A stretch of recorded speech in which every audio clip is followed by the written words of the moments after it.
الحمد لله رب العالمين والصلاة والسلام على نبينا محمد وعلى آله وصحبه أجمعين. أما بعد من Allah'ın rahmeti bilen Ramazan ayının soңгы günleri de gelip җитте.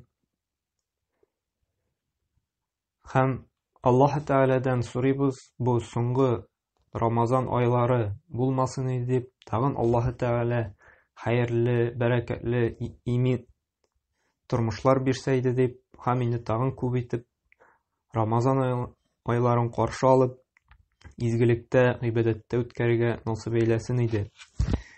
Һәм менә шушы акшам намазыннан соң Гаит көненә керәбез.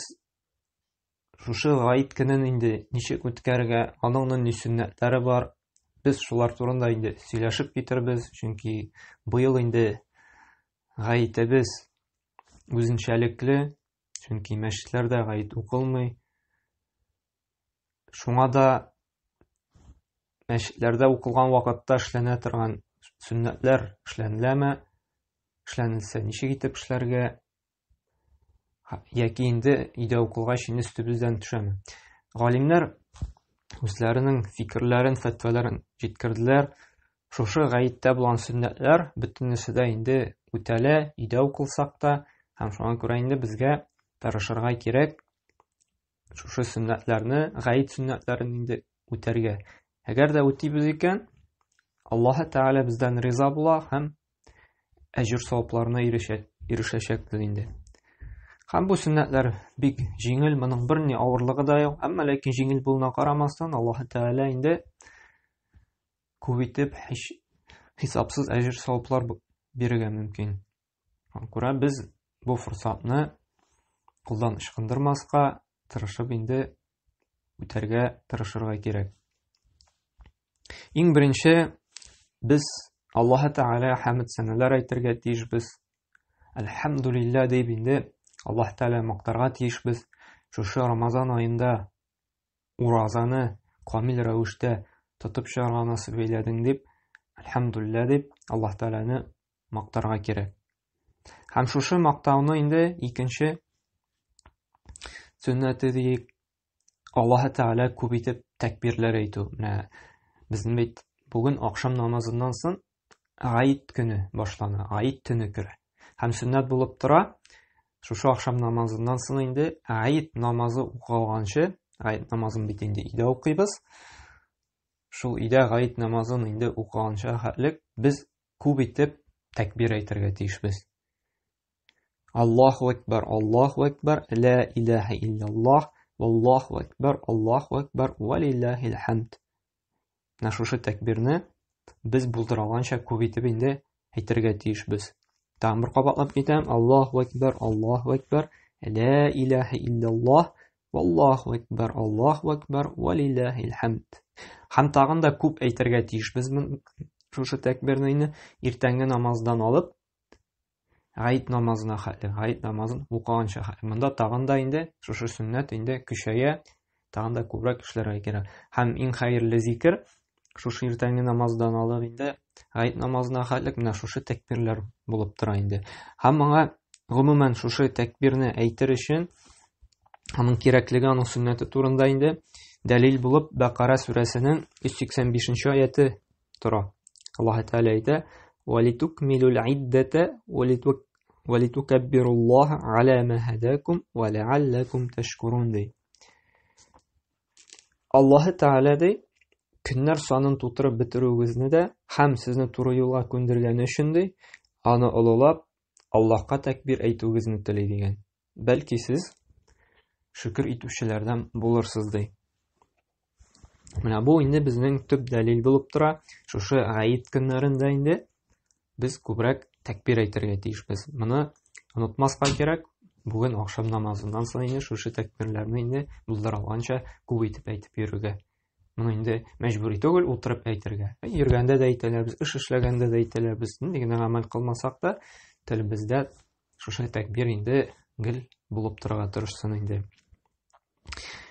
Һәм өченче Әгәр дә әле дә өлгермәгән булсак, фитр садакасын бирә кирәк. Гаит намазы укылганча хәтлек безгә өлгерергә кирәк инде шушы фитр садакаларын инде биреп бетерергә. Мул турыда инде без сөйләшкән идек.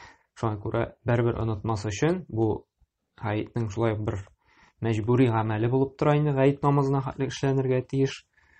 Бу әле сөннәт кенә түгел, фарыз дәрәҗәсендә эшләмәсәк инде гөнаһлы булабыз. Өстебездә бурыч булып тора. Фитр садакаларын инде гаит намазына хәтлек биреп бетерергә кирәк инде. Һәм 4нче, гаит намазы алдыннан, шушы акшам намазыннан соң инде безгә гаит гысөле кыйынырга кирәк. Бездән халыкта таралган бит инде гаит мунчасы дип әйтәләр. Гаит мунчасы керергә кирәк. Бүген гаит мунчасы ягабыз әле дип. Шул гысөл инде. Гаит намазы укыр алдыннан гаит намазын гадәттә инде без мәчеткә барыр алдыннан шушы гаит намаз укырга гысөл алып барайык инде. Бу елны инде мәчеткә бармагач, хәерлерәк инде шушы гаит намаз укыр алдыннан гысөл алып куярга. Һәм шулай моңа керә гысөлләнеп иң яхшы, иң матур киемнәрне кию. Һәм хуш исле майлар, мисклар тиерү, ягъни парфюм дип әйтик инде. Тиерү сөннәт булып тора. Ягъни гысөл алу, аннан соң чиста матур кием кию һәм инде хуш исле майлар тидерү. Бу өйдә булсак та, бу сөннәтләр инде безнең үтәлергә тиеш. Тиеш дигән сүз мәҗбүри рәвештә түгел, сөннәт булып тора. Шушы тәртиптә эшлибез икән, бездән инде әҗр савабыз күбрәк була. Һәм 5нче, гаит намазы укыр алдыннан хөрмә ашап кую. Таксан белән инде 1, 3, 5 һәм шундый рәвештә инде күпме ашый алабыз, күпме бар. Шушы так рәвештә инде хөрмә ашап кую ул шулай гаитнең бер сөннәте булып тора. Чөнки бу Бухарида килә тора, Пәйгамбер саллаллаһу алейһи хадисе дәлил булып шу Әнәс радиллаһу анһудан килә, кәне Нәби саллаллаһу алейһи вассалам ла яуду яумул фитр хәтта якулу тамарат ди. Шу Пәйгамбер саллаллаһу алейһи шушы гаит көнендә ди хөрмә ашамыйчы инде ди китмәйде ди. Ягъни гаит намазына бармый иде, иде дә мәгәр хөрмә ашагач кына бара иде. Шуңа күрә сөннәт булып тора, гаит намазы укыр алдыннан без шушы хөрмәне ашап куйсак, безгә инде тагын өстәмә инде әҗр савап булачак Аллаһ Тәгаләдән. Һәм 6нчысы ул үзе үк гаит намазы укый инде. Галимнәр рөхсәт итәләр гаит намазын инде өйдә укырга. Бер үзең генә яки гаилә белән. Әгәр дә инде гаилә белән укыйбыз икән, бу вакытта инде үй хуҗасы имам булып басырга тиеш инде. Артына инде анда башта инде малайлар яки иратлар баса, аннан соң инде 3нче рәткә иң ахырдан инде хатын-кызлар басырга тиеш. Шундый рәвештә инде гаит намазы укыла. Әгәр дә инде галимнәр әйтә, гадәттә үзең генә укыйсың икән, хутбә сөйләргә кирәкми ди. Әгәр дә гаилә белән, җәмәгать белән укысаң, бу атта хутбә сөйләргә рөхсәт ителә ди. Әмма ләкин мәҗбүри түгел ди. Гаит намазың хутбәсез дә дөрес була ди. Шуңа күрә инде бу мәсьәләдә инде иреклек, кем ничек тели шулай эшли. Монда теге бер кешене тәнкыйтьләп тә, мәҗбүриләп тә булмый. Сәне җәмәгать белән укый икән, телиләр икән, бер арасында гыйлемлерәк кеше бар икән, хутбә сөйләсә рөхсәт. Сөйләмиләр икән, бер ни проблема юк. Һәм шулай хутбәсез дә инде җәмәгать белән дә укып була инде. Монда кеше ирекле, монда бер кешене тәнкыйтьләп тә булмый, бер кешене инде укырга кирәк дип мәҗбүр итеп тә булмый. Шуңа күрә хутбә сөйләү җәмәгатьтә инде өйдә укыганда бу ирекле инде. Үзләре укырлар. Үзең генә укыганда хутбә кирәкми инде. Чөнки үзең генә әйткәндә кемгә сөйлисең хутбәне. Шуңа күрә шу гаит намазы инде үзең генә укыйсың да, һәм кайчан укыла? Иртәнге намаздан соң кояш чыккач, бер 40-50 минуттан соң инде гаит намазын укырга рөхсәт ителә. Һәм кайчан хәтлек бара? Зәвалгә хәтлек. Мәсәлән, иртәгә якшәмбе көннең зәвалына хәтлек безнең шушы гаит намазын вакыты бар. Шуңа каршы без аят намазын укый алабыз инде. Ләкин инде хәерлерәк, әгәр дә без иртәнге намазны укыдык, шуннан соң инде уже тәкбир әйтеп утырабыз икән. Тәкбир әйткәннән соң инде кояш чыгып 40-50 минуттан соң аят намаз укып башласак, инде бу һичшиксез инде хәерлерәк инде. Аннан соң инде 7нче ул бәйрәм белән котлау инде. Нәрсә дип тaqabbalallah minna wa minkum дип әйтү инде.